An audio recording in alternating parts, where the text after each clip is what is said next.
All right, so we are ready to get going. We are in module 2 of the Facebook Floodgate formula, which is how to master your message. And today I want to talk about how to create a message that A, gets noticed, B, gets heard, and C, gets acted upon. And here's really why that's important to you, because we do have a couple of issues that we need to make note of. Number one, the commodity that each and every one of us are all competing for today. And this has changed from before, but the commodity that we're all competing for in this day and age is the commodity of attention. Attention is a real big deal here because it's like everyone, including myself and probably yourself, are a little bit ADD, and I don't mean that in a bad way, but we just got a lot going on. So it used to be that when you are able to go onto the internet or you're able to require the attention of your client or your consumer, you could almost assume that you would get their attention. So if you put a video in front of them, then they would watch the video. If you were to put a sales letter or some sort of content or an ebook or a report or anything like that, you would almost assume that they would consume that content, no problem. But the reality is that in today's day and age, that we don't do that, and people can't see that. And people are distracted all the time. Like, I don't know about you, but I know for me, for the most part, every single day when I'm working away on my Google, I have information overload and I'm distracted. I mean, I don't know how many of you can relate to the picture on the screen. In fact, let me just take a second and ask everybody in here with the question.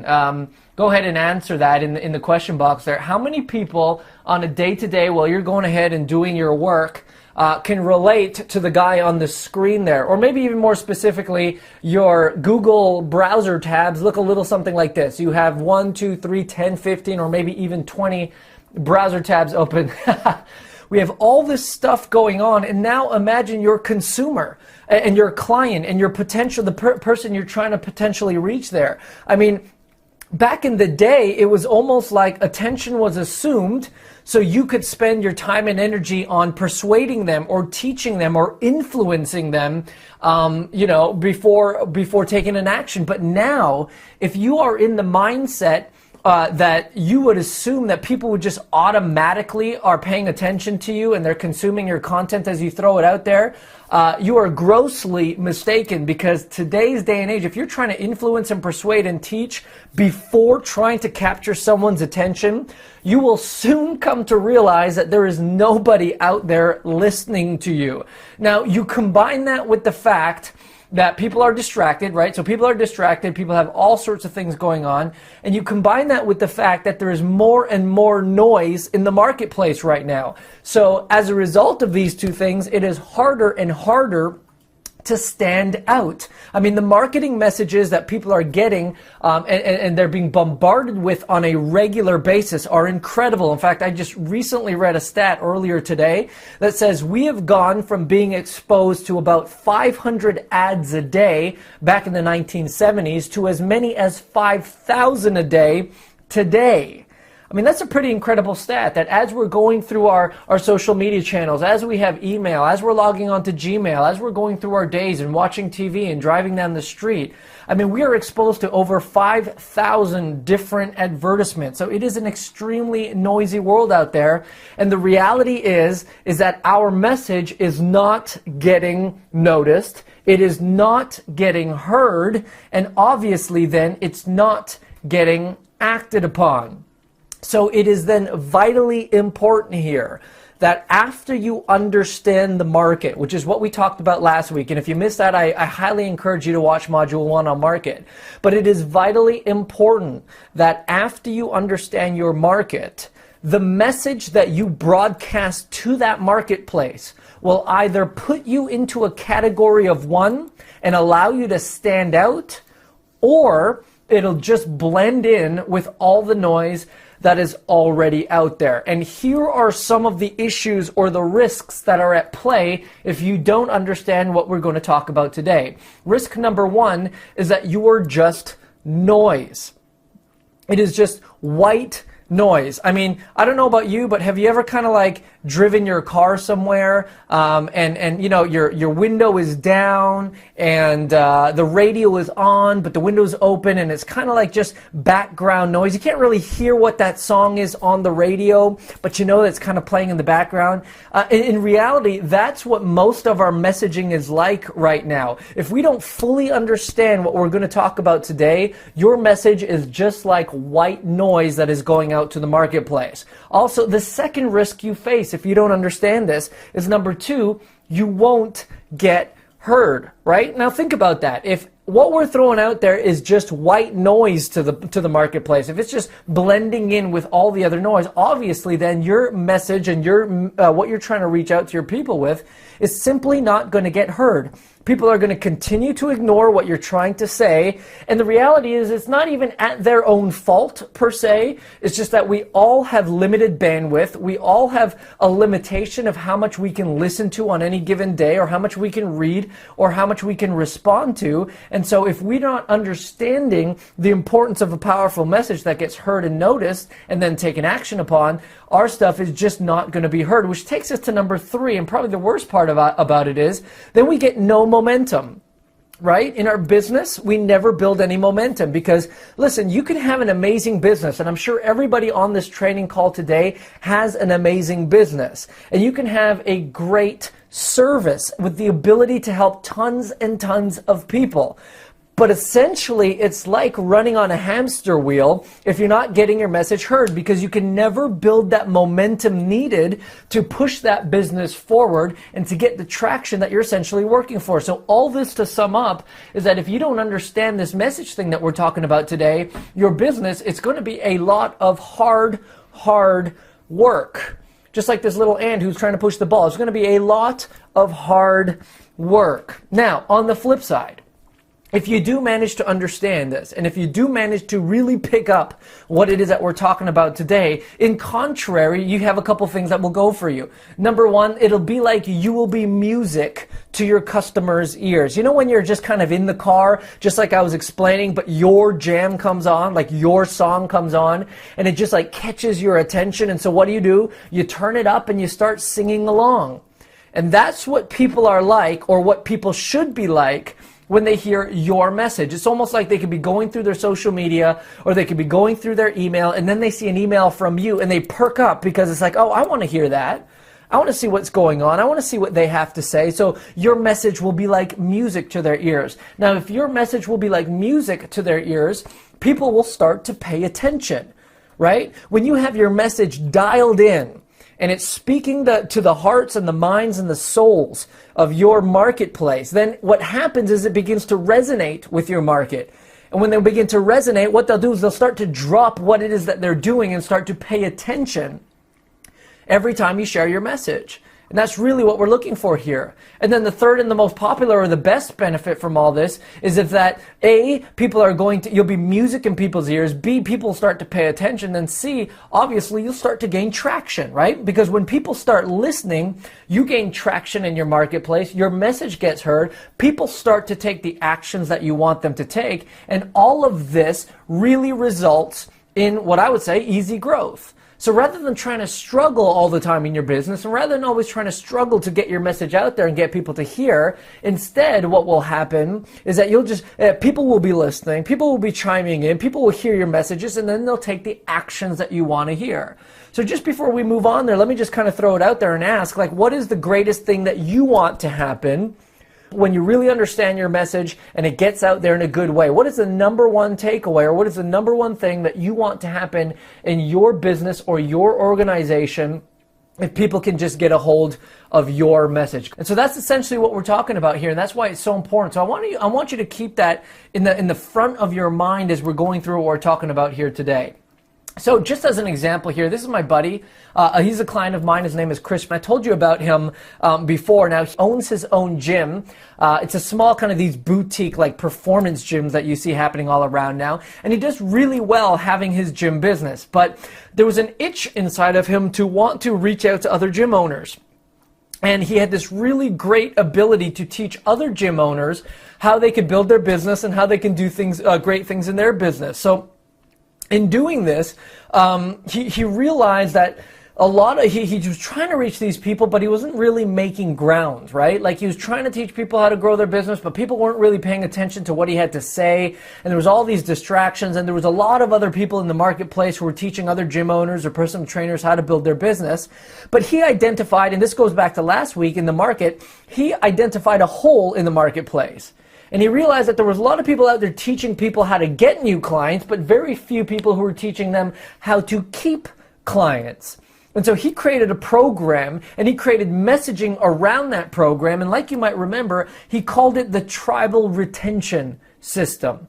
And just by putting a really strong messaging kind of lingo around what he does, all of a sudden he started getting sales, right? All of a sudden he's now super well known, and people are all over messaging him and saying, hey, we want to do business with you. We want to see what you're up to. We want to learn from you. Here's what we're going to talk about today. Here are the 3 key principles to mastering your message. What I'm going to do first is I'm going to list out what they are, and then I'm going to go into each one in much more depth so you really get this, and this is what you want to follow and really take with you. So key point number 1 is to know your why or know why. Principle key number 2 is frame your what. Frame your what. And key principle number 3, and pardon the imagery there, it's the best I could do, make it sexy.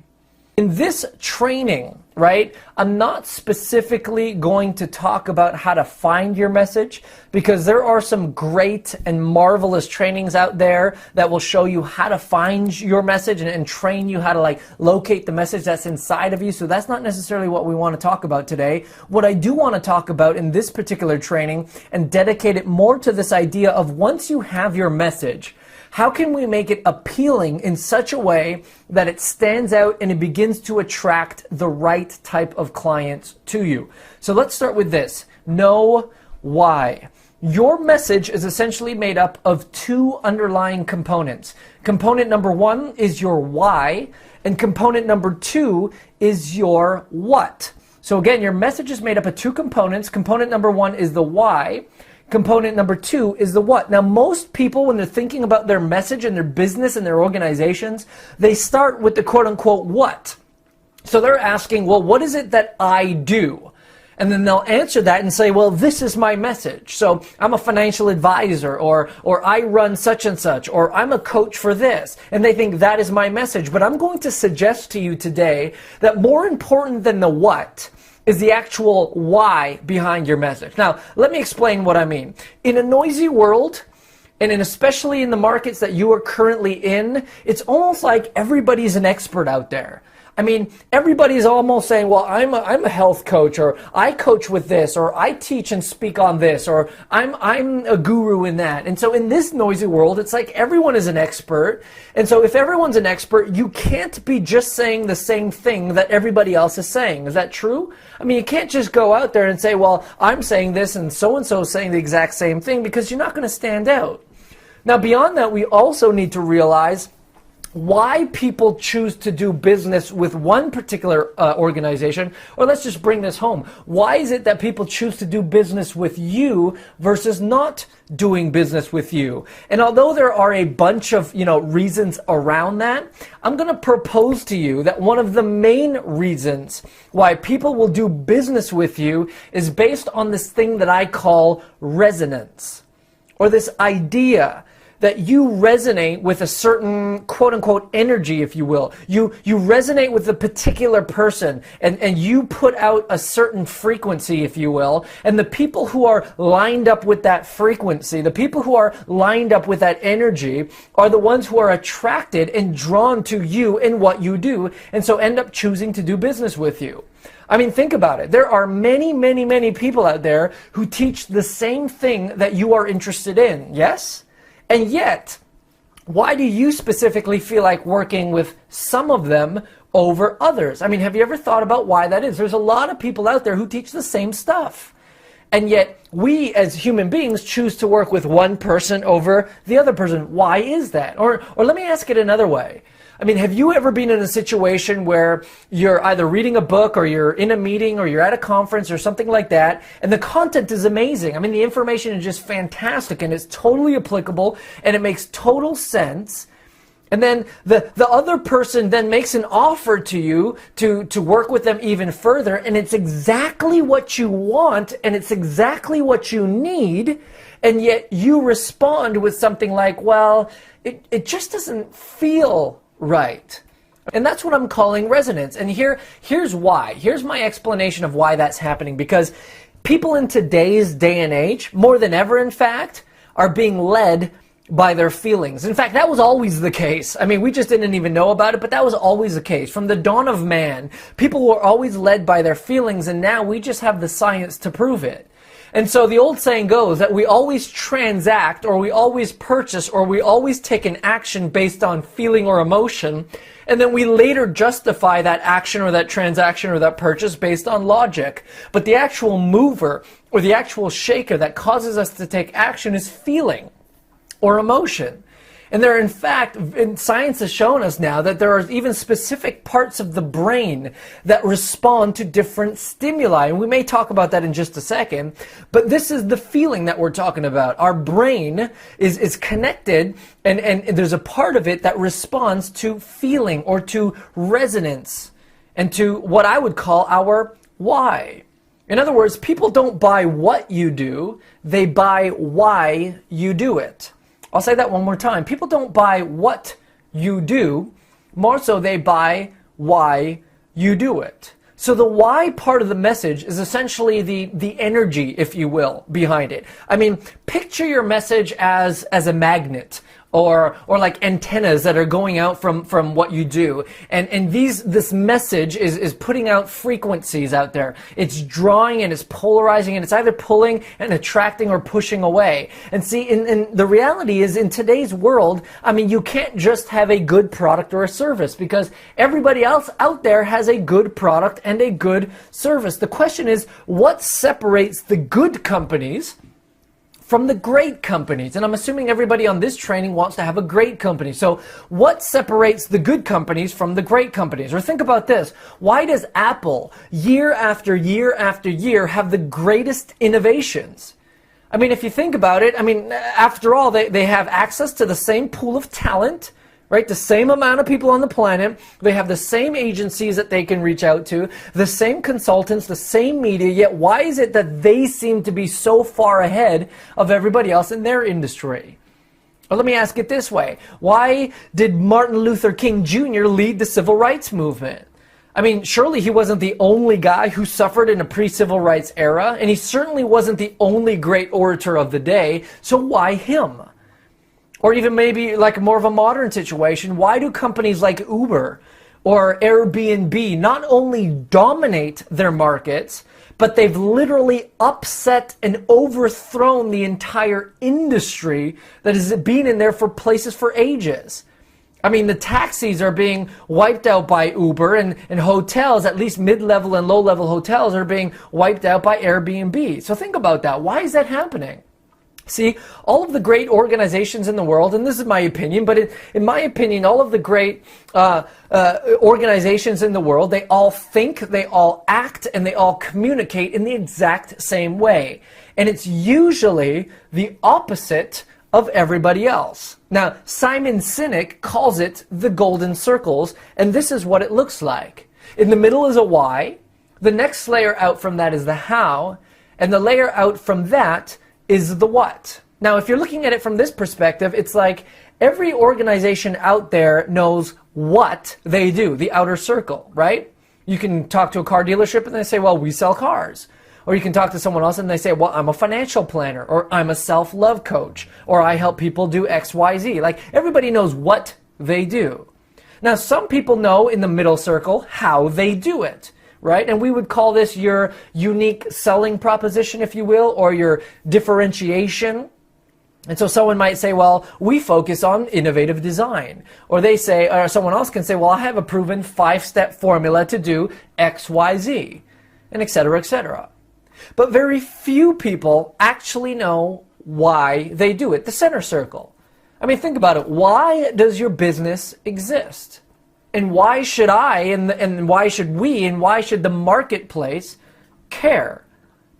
You see, most people start from the outside in.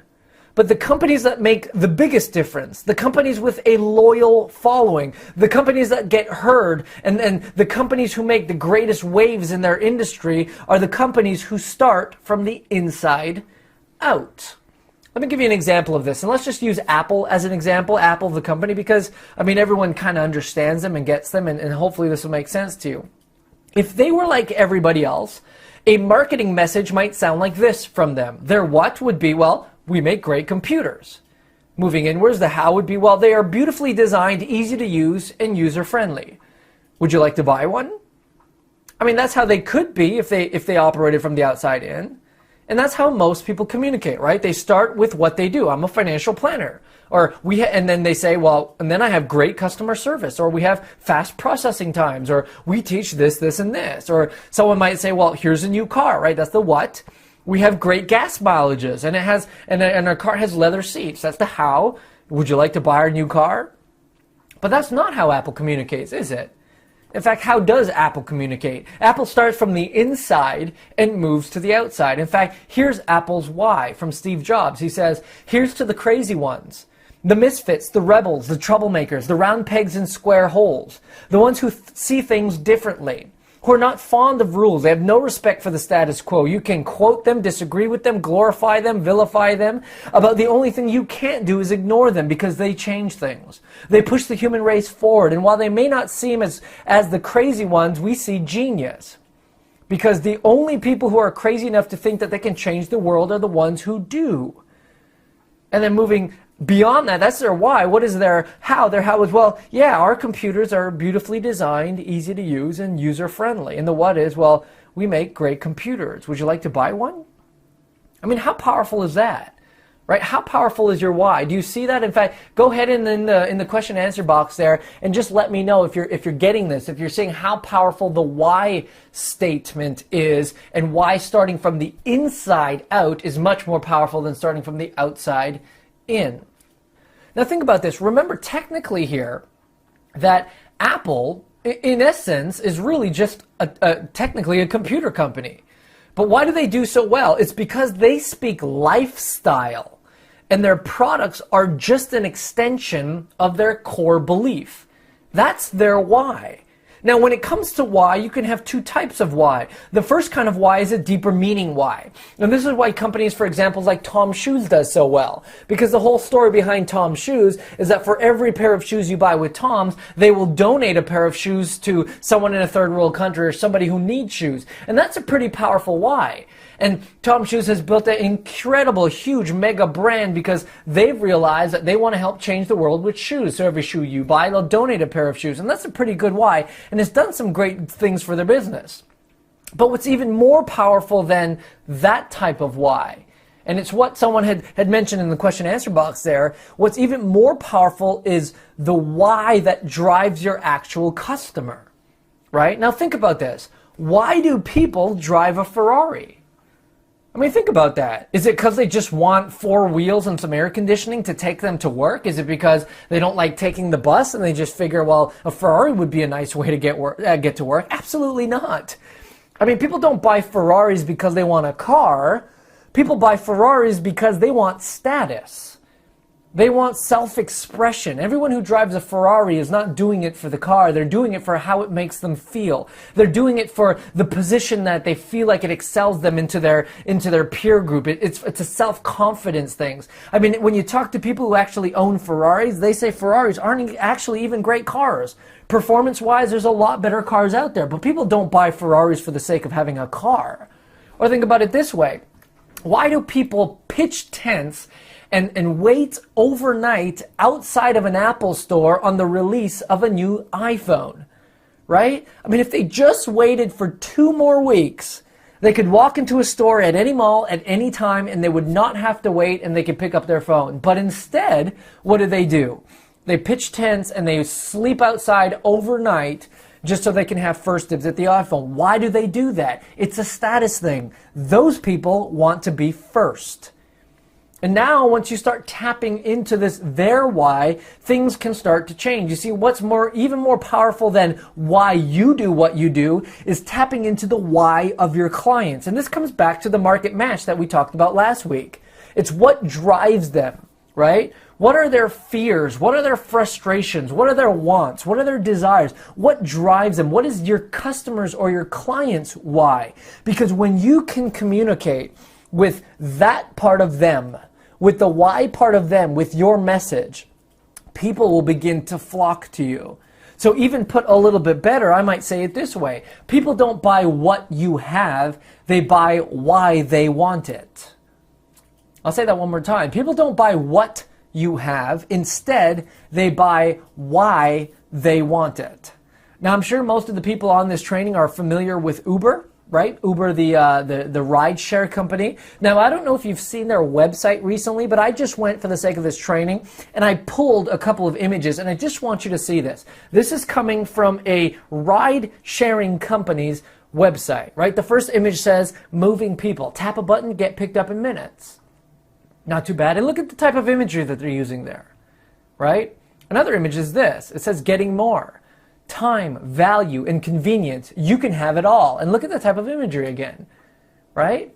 Well, look at those words, time, value, and convenience. You can have it all. What's the next one? It says treating yourself. Step it up when you're stepping out for a big night. And look at the imagery, right? Another picture from their website is sharing experiences. Have more fun with the people who matter most. That's interesting. Another one, own the moment. And you have a guy buttoning his well-tailored suit. Welcome to anything is possible. And the last one on their homepage is called creating escapes.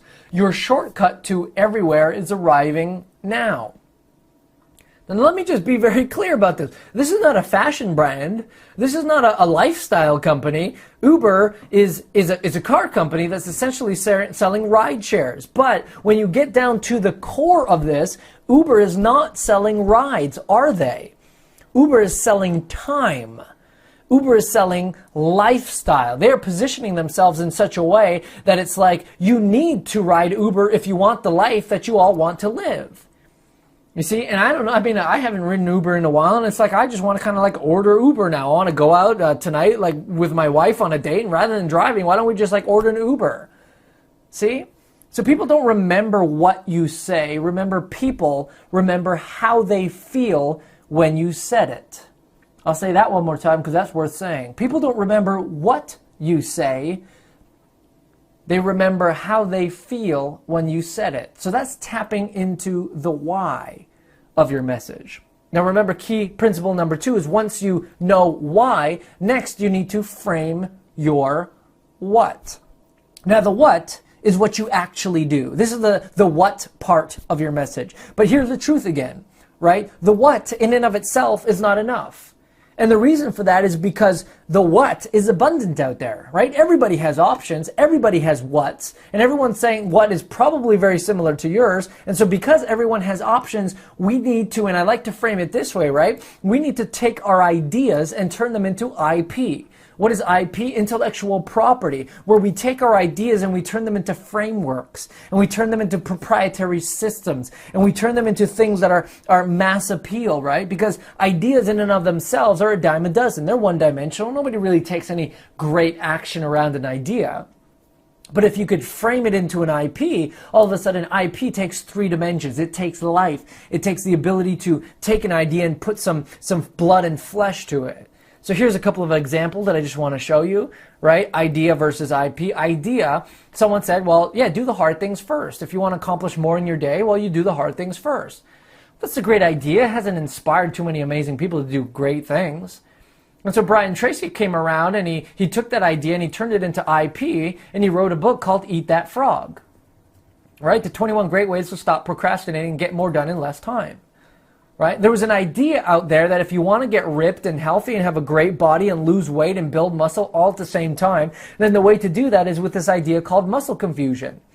Now that in and of itself sounds confusing, right? Muscle confusion. That was a big popular thing a few years ago. Everyone's talking about muscle confusion. Then Horton came around And he created a formula or IP around that, and he created P90X. Now, P90X is a great example of IP where you take an idea, muscle confusion, and you turn it into a program that works. You know, someone out there believed that, what if there was just an all-in-one smart device that could kind of change the world and allow us to do everything we need to do on one little device? Listen to music, talk on the phone, surf the internet. Apple comes around and creates the iPhone. So then how do we take our ideas and we turn them, and how do we take them and turn them into frameworks? So they turn into IP and they stand out to people so that they, quote unquote, stick. So right now I want to show you 3 steps to creating a framework that works. Taking your ideas to create a framework that works. Now, just before we do that, let me just check in real quick to make sure everybody is with us. If you're understanding here, what was your greatest takeaway from the why section? From the why section, what was your greatest takeaway? Go ahead and write that in the Q&A box. So here, let's dive into this then. The 3-step framework that takes your what and turns it into your idea and turns it into IP. Number 1, get your ideas out of your head, right? Get your ideas out of your head, because if you're anything like me, you have a ton of ideas and a ton of things that kind of relate to what it is that you teach and what is it that you do and the core part of your message, and they're kind of like jumbled up all in a mess. So it's like, you know, getting a puzzle. I don't know if most of you would remember a puzzle and working those, but you know, what was the first step to starting to put together your puzzle? It was literally to dump all the pieces out onto the table or out onto the floor and turn them right side up. And this is essentially what we need to do with our idea. So what is it that works for you, right? If you like mind mapping, then mind map.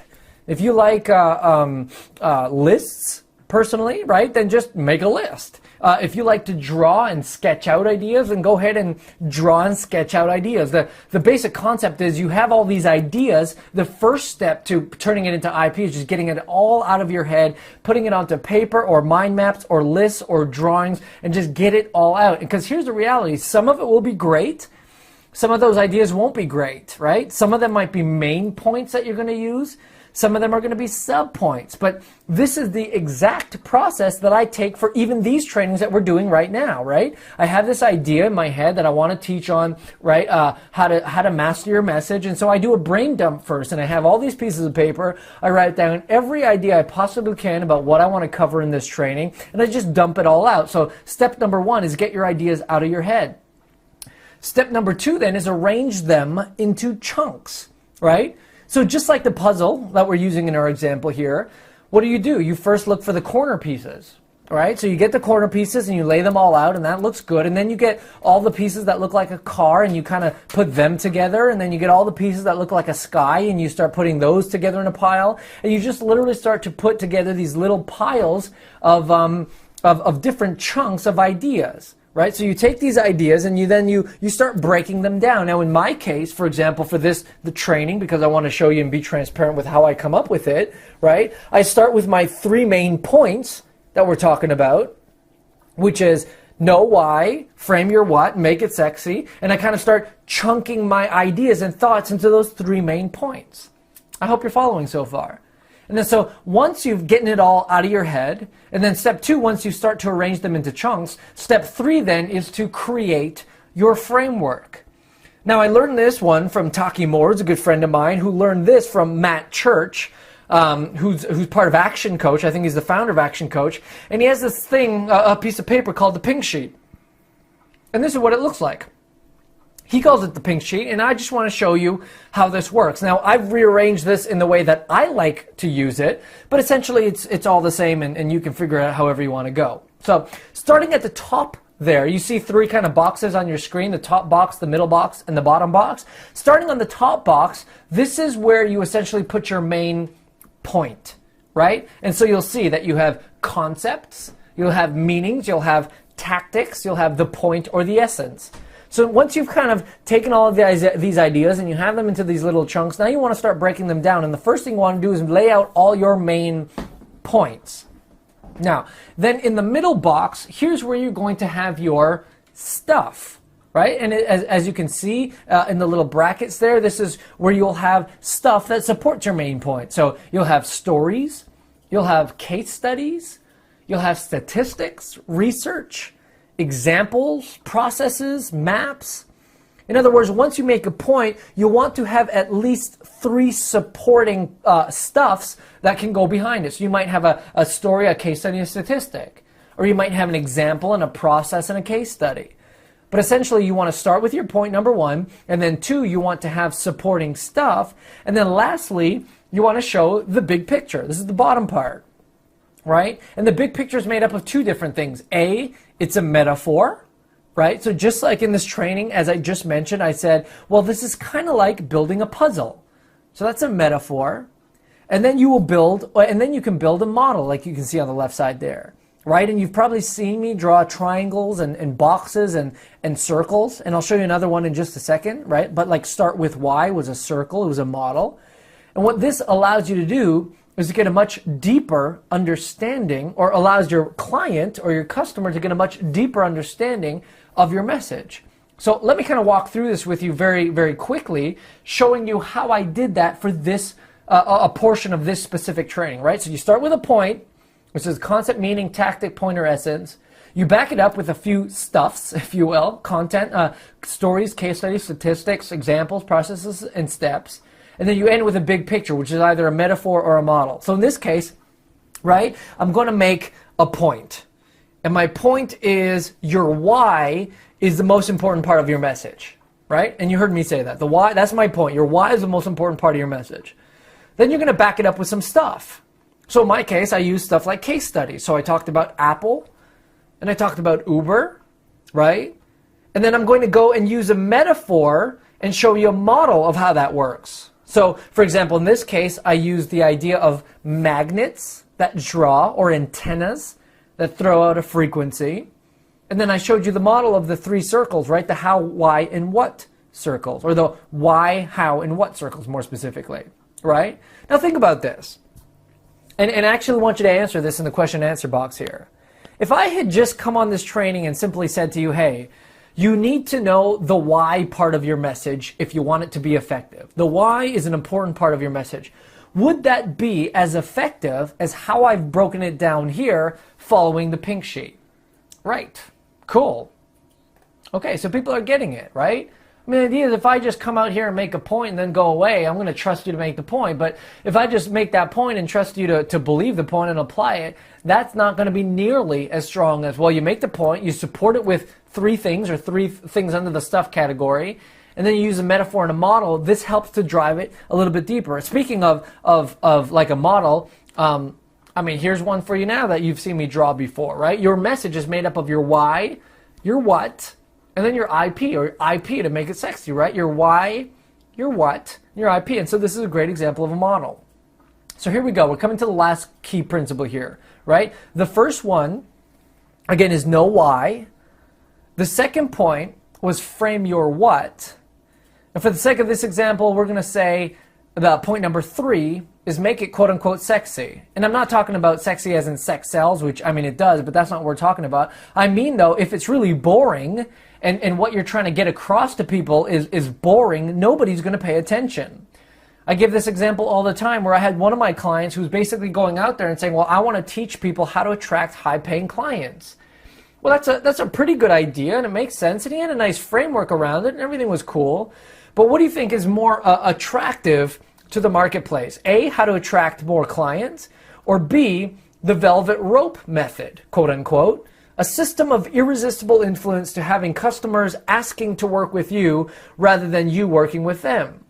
I mean, I don't even think I have to ask the question here. I can assume that most people realize that the second option is much more powerful than the first. And so that's what we're talking about here. Or what's more quote unquote sexy? What has more attraction appeal? Muscle confusion or P90X? Right? P90X is much more. It sounds great. And they built an entire $100 million business around this. Do something extraordinary with your body and life, right? So how do we do this then? Well, Seth Godin talks about this concept that he calls purple cows. And the concept was he was driving through France with his family, and his kids were in the back seat, and his wife was doing his thing, and he was driving, and he says he just saw pastures of cows, black and white cows all the time. And he thought, well, what would and nobody takes pictures of cows. Nobody really cares about cows. Nobody stops to warrant or say anything about the cows. I mean, that's just how it is. But he said, well, what if they were driving through the pastures and they all of a sudden saw a purple cow? He said, well, what they would do was they'd pull over and they'd take out their camera and they'd try to go up and pet it and they'd Instagram it and Facebook it and talk all about it and tell their friends and call their friends and say, hey, guess what? I'm looking at a purple cow. Right? In other words, they would remark about it, or it would be remarkable. And Seth Godin says that we have to have our things remarkable. Now, remarkable in ancient or Old English means worth remarking about. Here's an example. When Tony Robbins first started, he actually openly admitted that his content wasn't all that great, and it wasn't all that, his own. In fact, he admitted that much of it was borrowed from people like Zig Ziglar and Jim Rohn and all these other personal development gurus. There's really nothing, over the top about it, nothing really great about it. But what he did do was this. At the end of every one of his main seminars, he took people out to the parking lot of the convention centers. And he had his team lay out a whole bunch of hot burning coals. And he laid it out in the parking lot 50 feet long. And then he made everybody take off their shoes, roll up their pants, and walk across it. Now imagine this. I mean, the physics of this is actually very simple. The reality is anybody can do that, and there's nothing really all that special about it. I mean, it's completely safe. It's really just a normal act to do. But think about this. For the person that actually does this, right, when they go to work on Monday, they're going to remember the experience because it's not every day that you go walk on hot burning coals for 50 feet. And B, if someone asks, well, what'd you do this weekend? They're not going to turn around and say, oh, well, I went to a seminar. No, they're going to turn around and say, well, I walked on fire. See, that is something worth talking about. So when you're thinking about your business and you're thinking specifically about your message, what is it about it that's worth talking about? Here's another example. There's a company called Silk, right? And that sounds like milk because it's supposed to. And so what they did was they put their product, which actually technically doesn't even need to be refrigerated, but in all the major superstore chains and all that, they decided that they wanted to put their product in the milk section in the refrigerator. Why? Because when someone walks into the refrigerator section and they're looking for milk, they're going to see milk, milk, milk, milk, and then Silk. Why? Because it's going to stand out. And it's worth remarking about. And they built a great business around doing just that.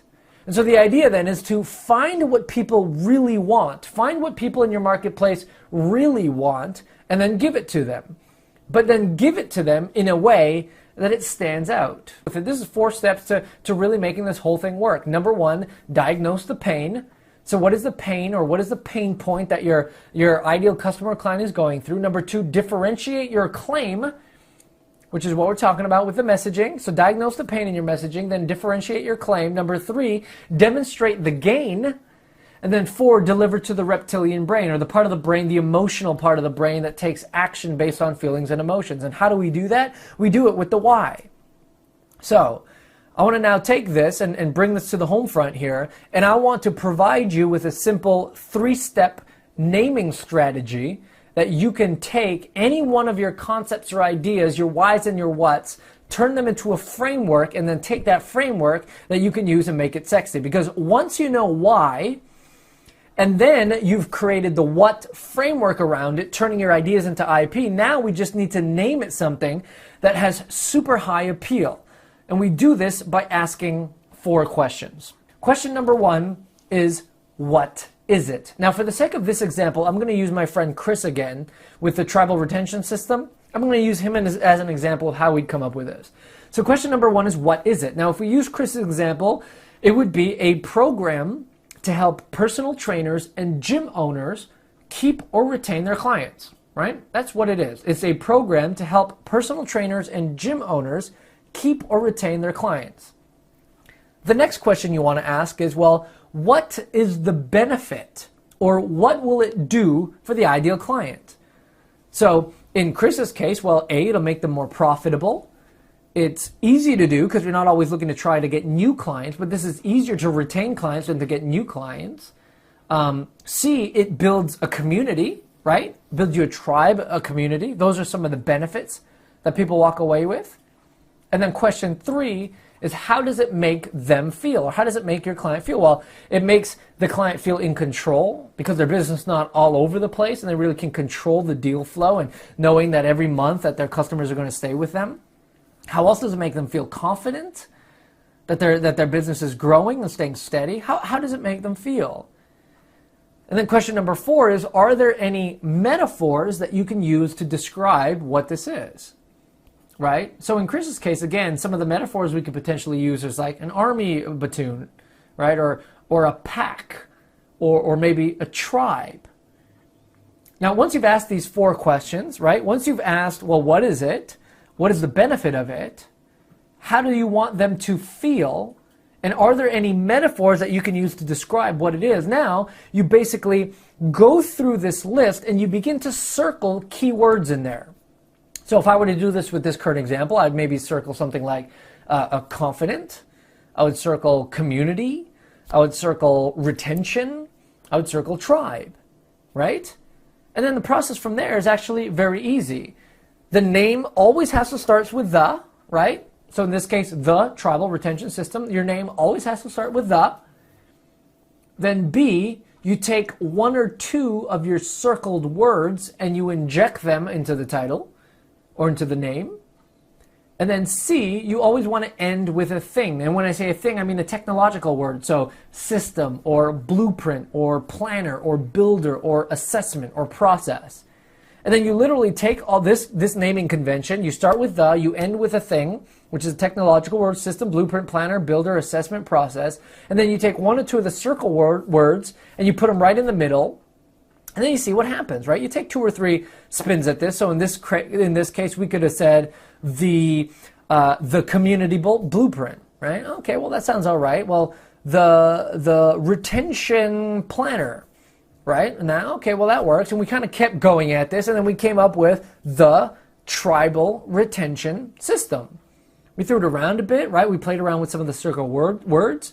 We thought, yeah, well, system is probably the best way to call it, and we always start with the, and a couple middle words that we really liked was tribal and retention. And then we put the whole thing together. Are you following? So again, I just want to take a quick check-in here. Phyllis says, why do we have to start with the? That's a great question. The reason is because then it kind of puts life to it, right? If we just kind of, Patricia says, totally awesome. If it's just kind of like retention system, or tribal retention system, it almost is not solid enough. The definite article, the, makes it as though it's a tangible kind of like something that we can really take away from it. And so people will begin, when they see the something, they begin to realize, oh, that's real, that's tangible, there's something I can manifest with that. Right? So good. I'm glad everybody's following here. So again, just a brief overview here. A, what is it? 2, what is the benefit of it, and what does it do for them? 3, how does it make them feel, or how do you want them to feel? And then 4, what are some of the metaphors that you can associate with it? And again, start with the, end with a technological word, and then play around with a couple of the circle words, and then you have something that you're really good with. And really that's it, right? Once you've started with your why, remember, know your why, then frame your what, then you make it sexy with this naming convention, then you start to begin to have a message that you can work with, that we can begin to name your magnets with, that we can begin to name your programs with, that we can begin to name your ads with, that we can begin to name everything we do with, and this now is going to what's allow you to stand out in the marketplace, just like it did Chris. And so we're more or less towards the end of the training here, but before I let you go and before I kind of do a wrap up and give you some to-do items and to-do tasks and lists, let me just throw it back out there and say, what was your 1 or 2 top key takeaways from the entire training? So right there in the question and answer box, and this is just really for you, so you know that when you get off this training right now, you can go and actually start applying things to your business. You know, what are the key takeaways that you can implement right into your business? So here's the takeaways, right? Just a reminder. So you have it. Here are the takeaways for you. Number 1, know your why. Remember, there's multiple levels to the why. Why do you do what you do? Why should people care? Right? Start with why. But even more powerful than that is not just your why, but your customer's why. If you can keep in the forefront of your mind your customer's why, and you begin to communicate on that level with your clients, then you have a really, really powerful message. So start with your customer's why and tap into that in all that you do. And then in your concentric circle, start with the why, then move into the how, and then maybe mention the what. Next, frame your what, right? Use the pink sheet we just talked about there, right? What's your point? Back it up with some stuff, and then give a big picture view of it, right? Provide a metaphor and a model that helps people understand it and drive it deep. So use the pink sheet. And then lastly, again, make it sexy, right? Take what you have and create some appeal to it and name it by asking the 4 questions that we asked just above here. So here are your to-dos, right, for next week, because this is all leading up to being able to push this out on Facebook and to use Facebook to attract your ideal customers and clients. This is all foundational stuff that if you don't have this in place, then your Facebook marketing is not going to matter. It's just not going to work. And if it does, you're going to be overpaying for your leads and your advertising. So your to-dos, and there's just 3 very simple ones here. Number 1, write out your why, or write out the why, right? Think about your market from last week. Think about your market and who they are exactly. Look at their avatar, look at the pulse, look at their behavior, get really clear about that, and then start to craft your why. And when I say your why, I mean the why of your message that's appealing to the why of your market. Number 2, frame your IP. So using the pink sheet that you'll all get access to, frame your IP.